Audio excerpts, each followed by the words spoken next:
So you can. Okay, so let's.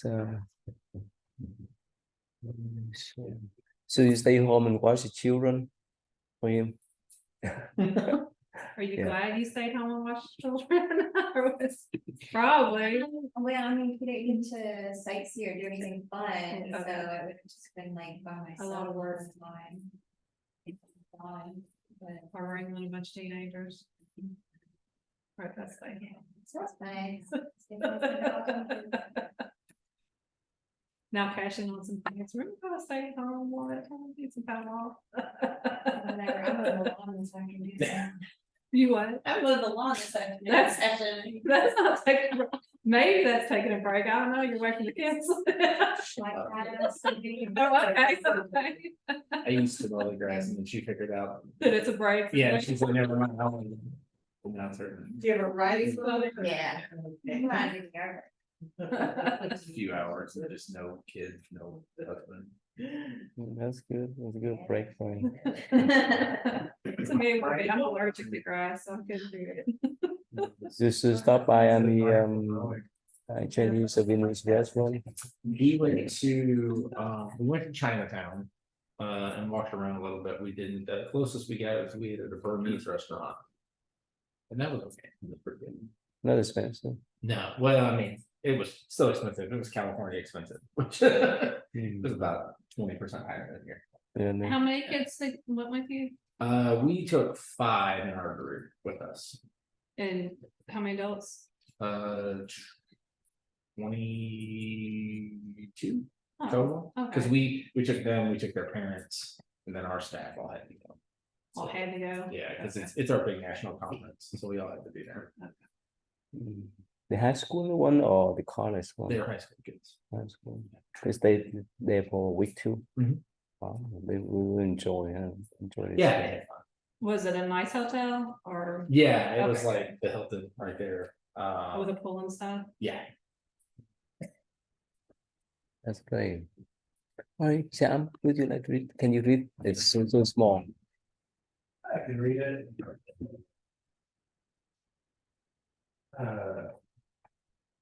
Visualization, often linked with visionary experiences, is an important meditative practice that characterizes later development in Mahayana thought, particularly in the Vajrayana tantric schools, although there are traces of it in the early Theravada tradition as well.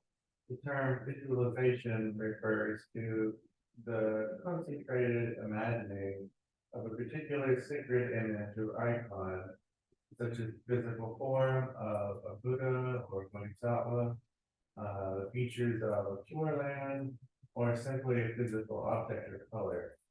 Given that imagination is usually a code word for delusional thinking and much of Buddhist doctrine, persistent popularity of a meditation practice that requires imagination confirms how effective it's been.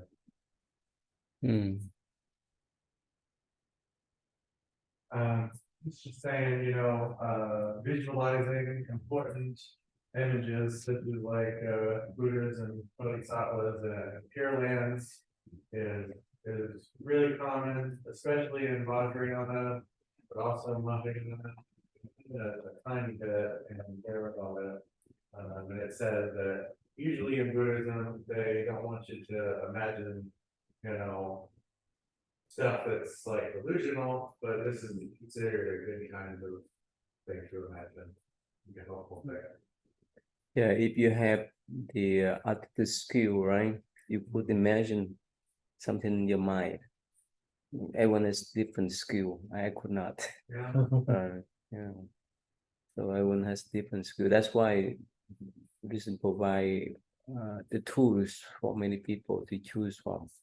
Someone just try to focus on the breath. Someone can visualize Buddha, Bodhisattva, and the mandala. Or you can visualize the flower. You see the little flower up there? Mhm. They're beautiful. Look at that picture now. From now until I think October, that's all. All the way through October, will they I last? hope so. I hope so. Cause every time I come, I think they're all gonna be, Yeah, just be looking for awesome. two. I'm like, at some point, they're all just gonna explode out there. With white, yellow, pink. It's this there. So anyway, so this is imagination. This is the way that for someone who have artist skill. Mm. So everyone is different. Here, I'd like to share with you the video clip about the mandala, a 3D mandala.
Remember Omar may come home, the Nepali monk, remember? He decided that and he lived up. You don't believe that? Anyway, so what do you think, Sam? Is it easy for you to visualize? You have that skill? Yeah, I visualize feeling a little bit, really comfortable with the thought. I try to visualize them on all of the stuff. I guess I can kind of do it complicated.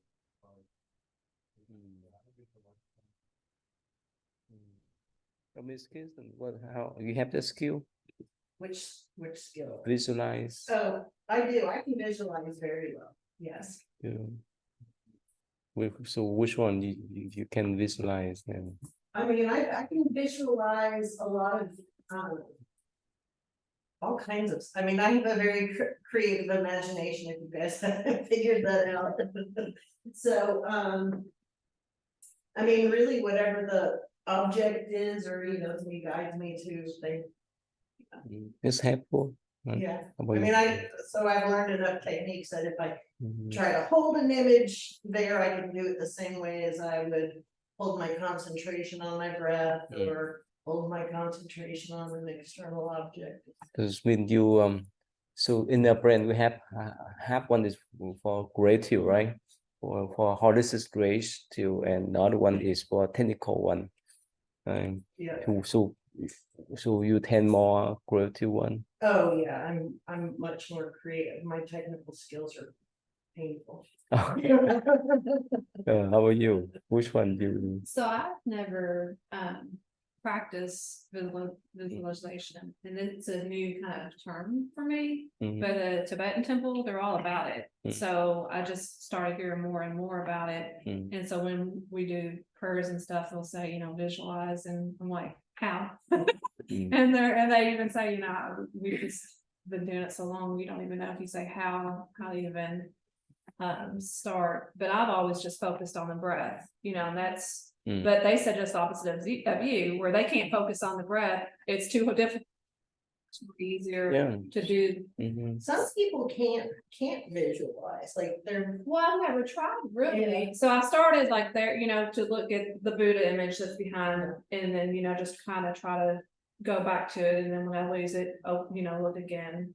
But one of the ladies there said there's actually a book that will take you like step through step where, and it gives you the different meanings by the different objects and stuff, so I might try something like that, but they're really big on that. And the group that does the sand medallions is actually coming into town. They're Mm. gonna be here for the next year. They're gonna start doing one at their temple here Yeah. this week. So where's that? Those guys there, those ones are coming to this one, to make them on the like, here, this one, did you know, yeah, like, said next month, right after? Yes, the 28th they will come here. Right here, left brain or right brain. Right. So which one is this? This one the right brain, right? Relativity analysis. So which way? I think I'm kind of like. I think I'm kind of like this. Yeah. Because it's a mixture, you don't need to be. Yeah, Anand, how you been, Anand? Yes, I'm good. I'm good, thầy. You driving? I'm yep. At my I'm in the parking lot waiting for my son to Yeah. taekwondo every Friday. Yep. So is this the front or the back? This one, the front or the back? The back? The back, right? So our right brain, right? Right. So the right brain will be more creative, right? The left brain is more analysis, right? does anybody else try, or does Hennessy? What? The Hennessy, where, so, yeah, we can do it with binaural beats, there's a couple of different ways, but, so what you would do is you meditate with, certain frequencies and certain sounds, and it helps sync up your right and left brain. Oh, so you think which one? You more creative or you more integral side? Probably more analytical. Yeah. That's why it's so everyone is different. How about you? Oh, I'm super left brain, like I can't visualize to save my life. Yeah. The only I can visualize things like if it's something I can pick up and look at, then I can imagine this in every direction and like think of it that way. But if I'm reading a book or something like that, like because you always talk about like you play a movie in your head when you read a book. I don't. I just read the words. Like there's no that imagination part. It's like the words are gone at some point and you're Yeah. just watching Yeah. it. Not for me. No. Spatial visualizer versus non-visualizer. Do you hear what you read about? Yeah, so it's referred to as the difference between object visualizer and spatial visualizer. It's being able, and like you see this split between object visualizers and spatial visualizers also, because one is more technical, like you see it as the math and the programming, where this spatial visualizer will be like the engineer that comes up with the idea that it needs the object visualizer to help execute the idea. They quantify, they have like IQs that they quantify now. Like, because of course, most of your IQ things cover all of it, but then they have more specialized IQ tests, so for spatial recognition, and it's really interesting the way they have those broken down. So which one more technical side or more creative side? Creative, but I can work very strong in the analytical. Wow. Can jump back and forth. So this is creative debate, right? They say opposite side, opposite brain. And I was born left-handed and switched really early to right and stuff, so hyperclave, I can do both at a high level because I was switched, so I'm all the time switching between my dominant side or primary side. You still switch back and forth with your orientation. Yeah. What's that called? There's a nice. Kaylee, which one more? So the both you balance You out, complement right? each other. Yeah, complement each other. That's good. There's a lot of things in life like that. Complement. Yes. Yeah. Balance. Yeah, you deal with machine, you deal with Yeah. technology, you deal with Kids. all this way. The engineer, you're not. Nice shirt. That's good. That's good balance. And how about you? Which one you I good? don't know, I think I'm a little bit. I'd like to say that I'm more on the right side, but also a good bit on the left side as well. So you both hand like him? I'm right-handed. I've never- Not I left-handed. can't do very much in the left hand. Okay. Uh, Yeah. I Yeah, and can then definitely visualize books. yeah, and then we talk about whether we have left hand or right hand with the more creative or more technical side, because here we talk about visualization. I think for the people who have more in the technical side, not easy to visualize, right? Not easy. I haven't tried yet. Yeah, you could go. It's disappointing. I'll probably fail when I do try. Yeah. Yeah. So could you visualize something in your brain? Yeah. Oh, good. That's one. Anyway, so for me, not easy. Yeah. I hope I'm able to. I'm What's that? scared now. I hope I'm able. I'm afraid I won't be able to. Yeah. Yeah, Mhm. there. Yeah, and then we talk about visualization practice in Buddhism, and now we talk about the left hand brain and the right hand brain. Some of us develop in the technical side, another one is more in the creative side. So which one you think you are in big part and then of the brain? I'm definitely left side where I'm a very analytical and everything. But due to my training at corporate America, I was able to kind of definitely naturally you're born in certain directions, and through experience in life and practice, you can leverage and use other side of your brain as necessary, but you're not perfectly aligned to it. So I think I'm more now more with some of the creativity, imaginations, due to some of the experience in life that I have gained through work, and it forces you to use your brain on the other side. So, Kristen, you just say what type of practice as exercise that can enhance both? Well, there's a number of different things it's called. I think the most common one, like if you want to look it up on YouTube, would be HemiSync, HEMI, like hemisphere sync. What do you do then?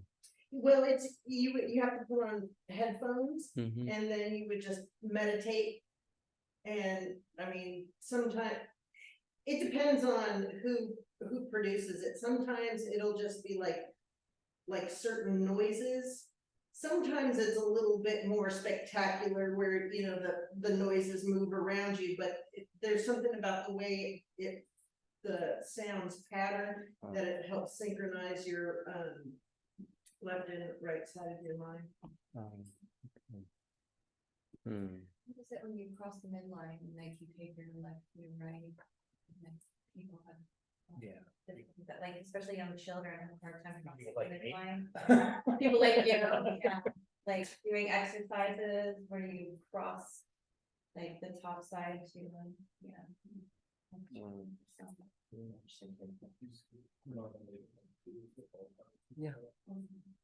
Yeah, Miss Kristen.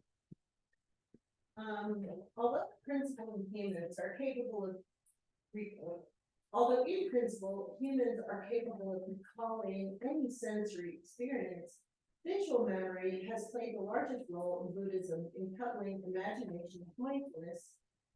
even the early literature describes how the Buddha could project an image of himself into the devotee's mind to aid him or her in crisis.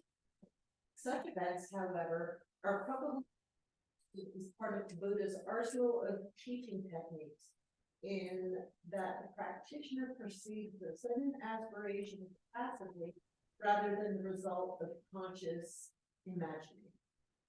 In one narrative, the demon Mara appears to the monk in the form of the Buddha, but the monk is nonetheless overjoyed. So, in I guess some of the earlier works that the Buddha helps people by mind projecting, to help them, whatever, what people and just because the Buddha taught in more than one way, he didn't think that there was a one recipe fits all for people, so that's just kind of showed some of this flexibility. And then there's the story where the Mara appears as the Buddha, but the monk is, I guess the monk is happy because any image of the Buddha or whatever is still enlightening. You know that story? Like vaguely. Ethan, how you been, Ethan?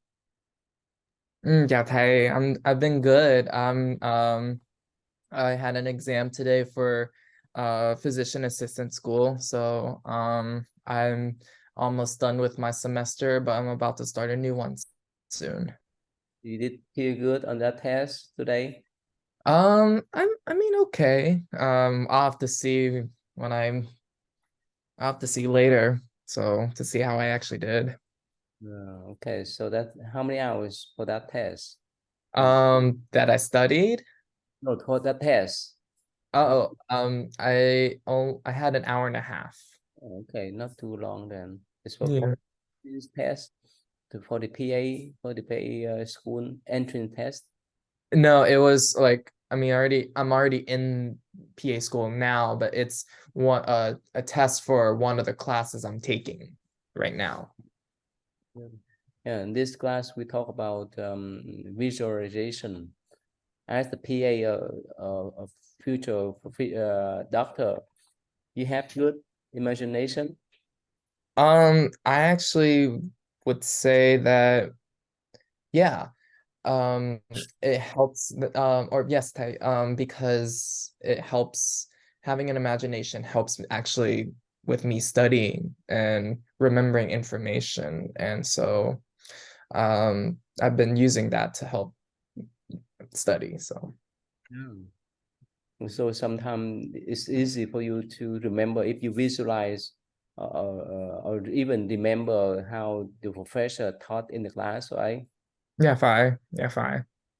Yeah.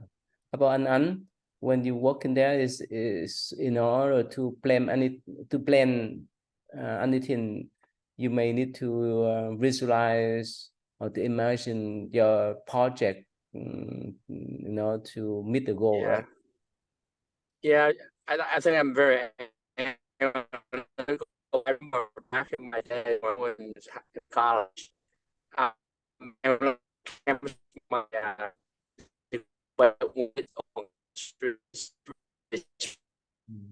visualization. So that was very difficult for me to see the 3D orbital and so on and so forth.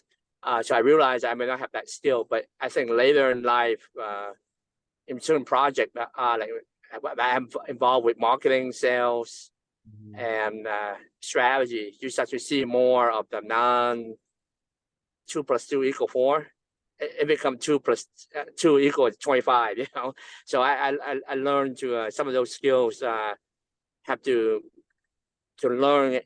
Some other people will come very easy for them, but for me, I have to learn how other people apply their right brain skills in some of the tasks. So in a successful project, you don't want to have everybody to be on the same left brain. and you need somebody have to be more right brain as well. It's balance. Yeah. Sam, you know the story about Mara appear as the Buddha? You know that story? Yeah. What's about? I don't remember the details, but I feel like I actually saw it on one of the videos that the kids watched. It too. Yeah, I think there Was was, that- I think there was a video of it. I think I remember seeing a video of it once. Oh, what's about? Well, it's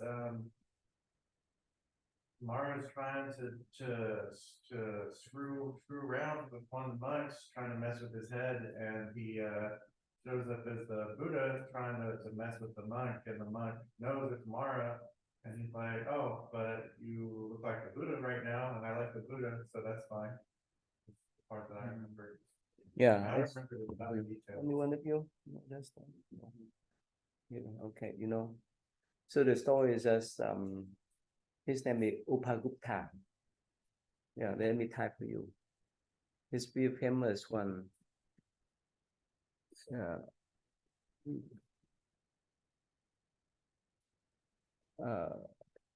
Buddhist monk. That's him. Yeah. So the story is very famous, especially in the Theravada traditions. They say that somehow while he was teaching, Sumara dropped the flower to the elders to disturb his teaching. Instead of paying attention to his lecture, the elders or the listener saw, oh, kind of beautiful flower dropping down from heaven, from the sky. That's the instruction for them to listen to the monk. But this is the holy monk. So that's not yet.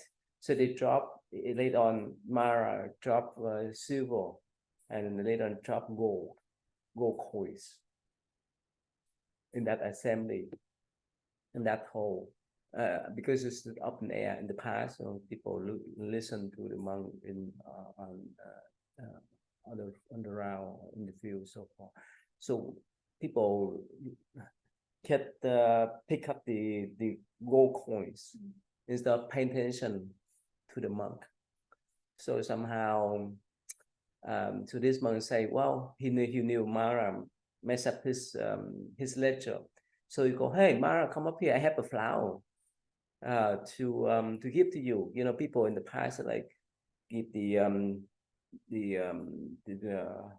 what do you call? Flower garland. The flower garland. Yeah, that's Mara. Yes, he appeared again, and yes, this monk, he gave him the flower garland, right? Garland, right?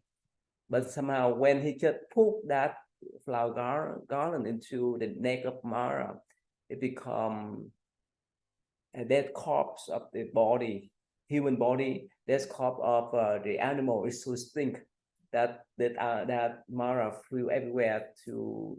Actually, at first he tried to take it out, but he could not. So it's according to legend. So he flew up to the heaven, asked one of the great heavenly king, and that heavenly king say, well, that the Buddha disciple second power, I can help you out. You need to go down and seek for him. So he went down, and eventually he said, yeah, I take refuge with you. Please take it off for me. It's too stink. So yes, he did, and so Upagupta told the Mara, say, well, during the Buddha times, you mess up a lot. You follow the Buddha and you mess up the Buddha and the Sangha and so forth. And you saw the Buddha image already. Can you manifest yourself as the Buddha that you have seen? And so Mara said, yes, that's okay. But since I am your disciple now, please don't bow when you see me, because not that Buddha, not the real Buddha, but I would transform myself as a Buddha. So Upagupta said, yes, okay. As long as you manifest as the Buddha, when I want to see how Buddha looked like, because he was born a couple hundred years after Buddha passed away. So yes, so Mara appeared from the far forest together with the whole assembly of monks. And at that moment, Upagupta somehow forgot his promise, so he bowed down. The moment he bowed down, so the Mara disappear as Buddha, but reappear as his real one. So he said, "You break your promise." Yeah. Anyway, so that's the story about. Yeah. So it's very famous in this tradition, especially in Thailand or in Sri Lanka, in Thailand or in Burma. There's a book about him. Yeah. It's very funny story about that. You never? Yeah, that's that relate to that story. Yeah. Okay. Ethan, you can follow my story, Ethan. I can follow a little bit, yes. Or I can, nếu mà có cần đọc, I can read. All right, yeah, go ahead, please. Can you read? Okay. Prior to the rise of Tantric Buddhism, the Mahayana's most systematic use of Buddha and Bodhisattva visualization is drawn from 6 sutras without known Sanskrit antecedents that appeared in Chinese in the late 4th and early 5th centuries CE and proved deeply influential in Chinese Buddhism in the Tang period. Probably written in Central Asia, they describe practices involving the visualization of the physical form of the Buddhas, Shakyamuni and Amitayas, and the Bodhisattvas. Bodhisattvas Samantabhadra, Maitreya, Akashagarbha, and 2 unidentified figures translated as Medicine King and Superior Medicine. Among these works, the sutra known as the Guanwei Wuliang Shao Fujing, visualizing the Buddha of Limitless Life Sutra or Contemplation Sutra, devoted to the cult of Amitabha Buddha and his Pure Land, is certainly the best known, for it generated enormous interest from the 6th century CE onward and became the subject of much debate and numerous commentaries. Yeah, there's a lot. Yeah. You follow? Yeah. I think I follow, yeah. You heard about this book? The 16 visualizations sutra. The Buddha give the guideline how to visualize the Amitabha Buddha in the Pure Land through the 16 steps. You never heard about that, right? Miss Kristen, you heard about that? I have heard about it, I haven't studied it. Sam, you heard about that, Sam? Yeah, I've heard of it. Mm. It's kind of related to like the conflicts in Buddhism too. I think like in the conflict in Buddhism, they do visualization of the 5 wisdom Buddhas, and they did some of those same lines like Amitabha and Samantabhadra and Akashagarbha. Right here. It's so especially for the for the one that really want to be born in the Amitabha Buddha Pure Land, so they need to visualize the land. In that sutra, you have to visualize the land, how the land is so pure. You have to visualize the trees, have to visualize the Buddha, Bodhisattva, and so forth. So the point is that you need to focus your mind on that land, so that at the verge of your death, just hope you go there. Remember, we discussed about when we still alive, whenever we have any kind of thought, good thought, bad thought, we're still here. But when someone passed away, the thought, because there's no body at all, there's no barrier of the physical body. So whenever the beings think anything, whether think about Buddha, think about the God, think about human, think about the family members, so forth, they will go there instantly. So that's one of the practice. I think last week we talked about the Tibetan Buddhist books of death, right? So that's 49 days of praying, 49 days of guidance is related to this kind of visualization too. Yeah, but not easy, not easy. So that's why it become part of the practice. Beside the Sun Buddha names for the Pure Land practitioner, they visualize that land so that they won't come back here anymore. That's what about this 16 step to visualize. You follow, Ethan? Yeah. Yeah, I'm following, yes. You follow too, right? Yeah. So that's the book there. This is 3 books of Pure Land traditions. So is there one for each different Pure Land then? No, one is the large one is shorter one. Another one talk about the steps. Is there one for like Shakyamuni Buddha and Acharya, Universal Worthy and all of them? Because then it say that you need to visualize all of them. Depend. It's everyone has different textbook has different sutra talk about. Yeah. Okay.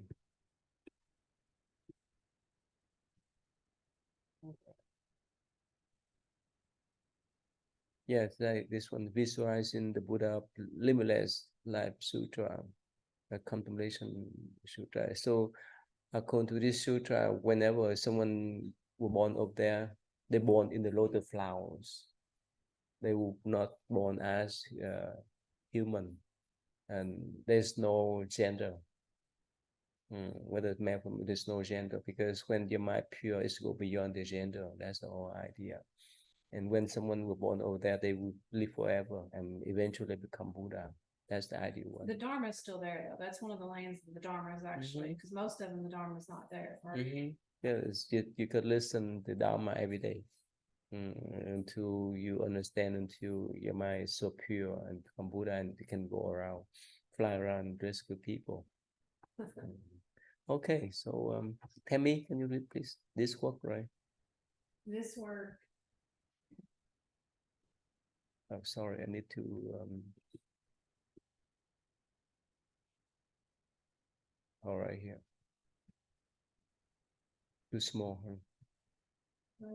This work describes 13 different forms of visualization practice, beginning with the simple visualization of the sun after it has set and progressing to ever more complex images.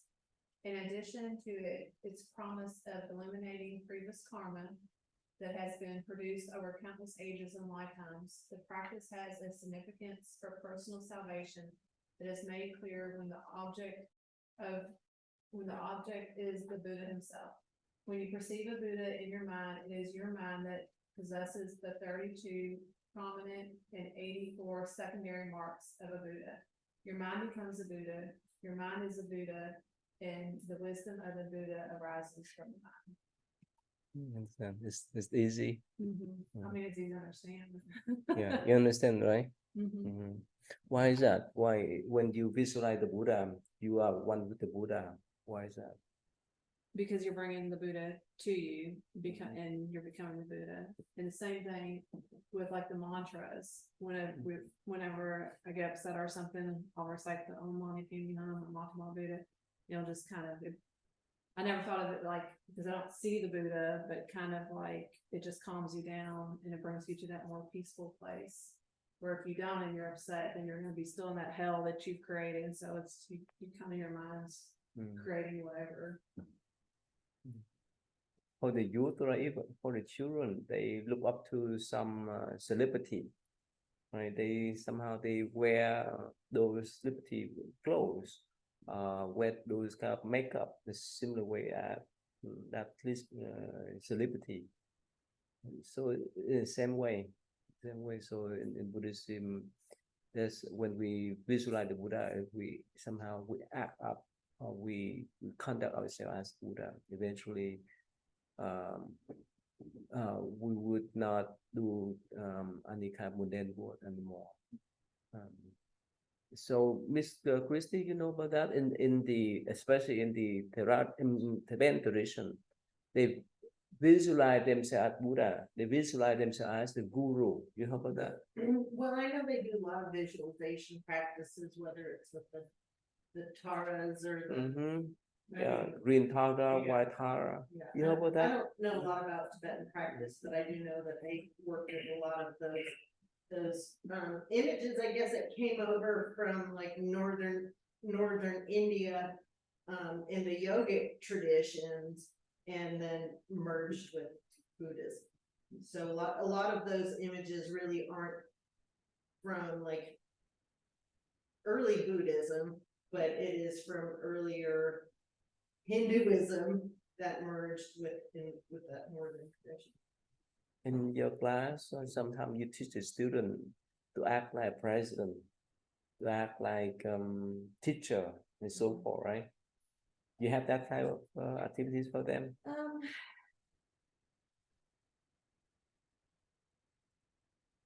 Yeah, I mean, sometimes when I tell them to go back to their seats, I'll tell them to walk like a different animal or a different person or like imitate something else. And man, they really go all out. As loud as they can. Oh yeah, I act like pre-K Kelly where I'm so young and I don't know anything and they have to teach me, so they get to be the teacher. Oh, They have to tell me.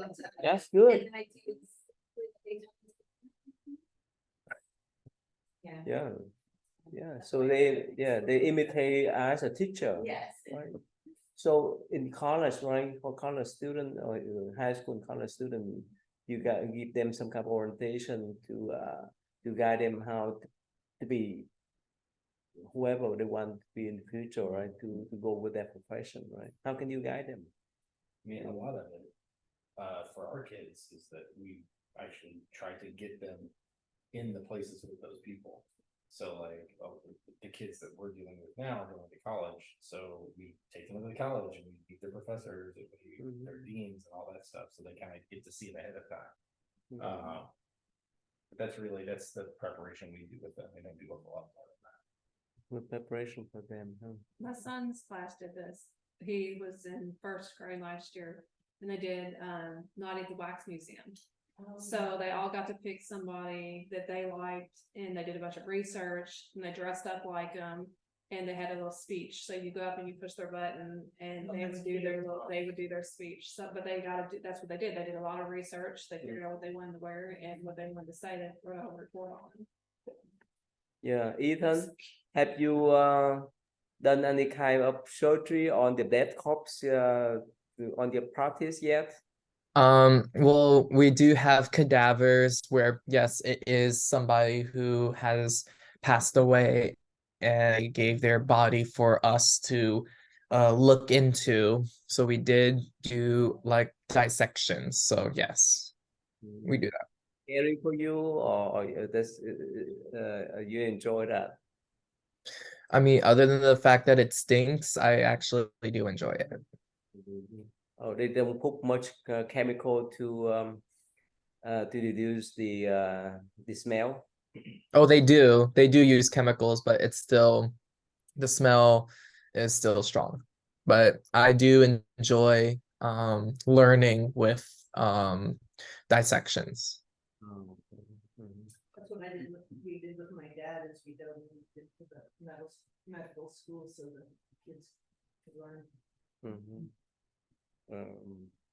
So that's not a thing we can talk later on, whether we want to donate our body after we pass away for medical purpose, right? Yeah, but in our driver license, right? Most of us provide what we call organ donor. Yeah. Okay. So this is not easy. Like one more time. So yeah, we teach the children to imagine themselves as a teacher, as the doctor, as the president, and so forth, so they can inspire. They can follow that type of inspiration source, to be them in the future. So do we. We focus on the Buddha, so that one day we hope to become a Buddha. So that's what is our spiritual part. Yeah, please. It is in the Vajrayana tradition that visualization has played the most prominent role in meditative discipline. Ear visualization is used for a variety of different purposes, such as the cultivation of mindfulness, spiritual empowerment through identification with ideas expressed in the form of powerful deities, freeing the mind from habitual errors of thought, and so on. All require imagination and concentration. For example, many tantric initiation rituals usually involve standing within a mandala cosmic diagram that symbolizes the sacred or spiritual realm and includes representations of deities and other Buddhist figures. The initiate experiences the mandala by imagining being within it and it within him or her, and also memorizes the form so that he or she can in turn project it upon the world again in future rituals as a kind of visualization practice. Interesting. So in some of these rituals, they actually like show them the pictures of what they're supposed to do and have them memorize it. So then they're able to do it later on their own. Yeah, for all the monks that doing the samandana, they have good visualization skill. That's why they do train that kind of They practice. said they do it for like 7 days beforehand. Before they start 7 days, they'll do the prayers and mantras and visualization. Then they do it, and then for 7 days after too, they do the same kind of process. They learn probably the drawing too. Yeah, it's So very much, complicated. It's very complicated. It's not easy. Which one are you all gonna have What's done? that? Which one are you gonna have done? The second. The third will be our appreciation day. The second is the Saturday. They done from they will be doing from August the 28th to September the 2nd. And will it be the Great Compassion one? Which I type? think it's the medicine one. Medicine Buddha? Last time we have compassion one. Yeah. So Anand, if you can come during our parent appreciation day on September 3rd, we will have the Sun Mandala that will be done by the Tibetan monks here. They will be here for a week. Okay, fine. Have you seen them before, Anand? Have you seen how Yes, they I have seen the outcome, but not the actual process itself. Yeah, it's very detailed work. Okay. Sorry, let me actually this is the image here. Okay, I think this is go ahead. Can you read this too small? Good. And an example of a visualization practice from the 11th century text, Sadhanamala, garland of meditative techniques. The practitioner attempts to acquire deeper religious insight through an identification with what is visualized. The object is an imagined female deity representing the spiritual goal of perfection of wisdom.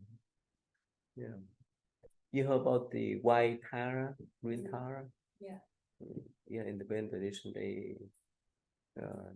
they encourage the practitioner to visualize themselves as green tiger and so forth, as the female one. Yeah. Can you read the Ivan? One should envision in one's own heart this die set upon an alien disc, and with the rays that emerge from it, one should arouse all gurus and bodhisattva and Buddhas. In drawing within before oneself, one should imagine them as sitting there in their various positions. Then, with these words, one should meditate on emptiness. I possess in my essence the adamant nature, which is knowledge of emptiness. Go ahead, can stop. Yeah. Where's about?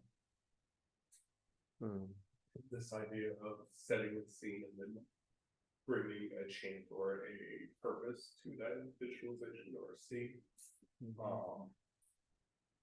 So in a visualization like that, because you're surrounding yourself by seeds higher, are you in essence raising yourself Mhm.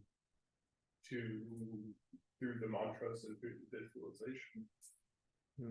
So in your job, you do the AQ, right? The quality control, right? Do you have this kind of technique that you visualize yourself, or you imagine there's the part that could be perfect and so forth? No, you just follow the You know it's rules. gonna be bad. No. You know ahead of time. Here's another one that's. If you come to the product with a predisposition that's gonna be good or bad, you may miss something. You come to it with a neutral mind and no mind Okay. and allow it to be whatever it Okay. is. Like you have to, because like even today, I had a product that was off by 0.005 inches. Like that's so small that you have to just come to it with that no mind, find it. What's a lunar disc? Is that the moon? Yes, Like, why they call it disc? A lunar disc? because it was. The rays from a lunar disc? It was represented from, as a flat plate, because that's how it's presented. If you look at like older statues and stuff, it was a silver flat disc. Okay. Was that the heart suture? Will you go back up to the Which one? end of the the first paragraph up there? If we This. scroll up a little bit. Where's it? Yeah. The perfect wisdom, that's different. This is the long sutra. The whole sutra is the condensed one, the summarized one. Okay. This perfect profession of wisdom sutra is many volumes. Is in the heart sutures part of it? No, or yeah, whole sutra is condensed one, the summarized one. Okay. Yeah, the shortest version. Yeah, the short version. Yeah, please. I pauses.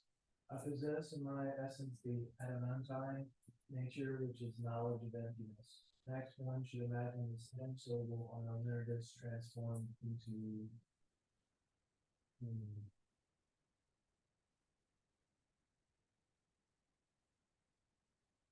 the lady Prajnaparamita. She bears a headdress of twisted hair. She has 4 arms and 1 face. 2 of her hands she makes the gesture of expounding the Dharma, and she is adorned with various jeweled ornaments. She blazes like the color of gold, and in her second left hand she holds a blue lotus with a Prajnaparamita on it. Visualizing her thus, one should perform the act of identification, such as, is the lady Prajnaparamita, even so am I, such as am I. Even so is the lady Prajnaparamita. Next, one should set up the mantras at the throat that is chant on the tongue that is say on the.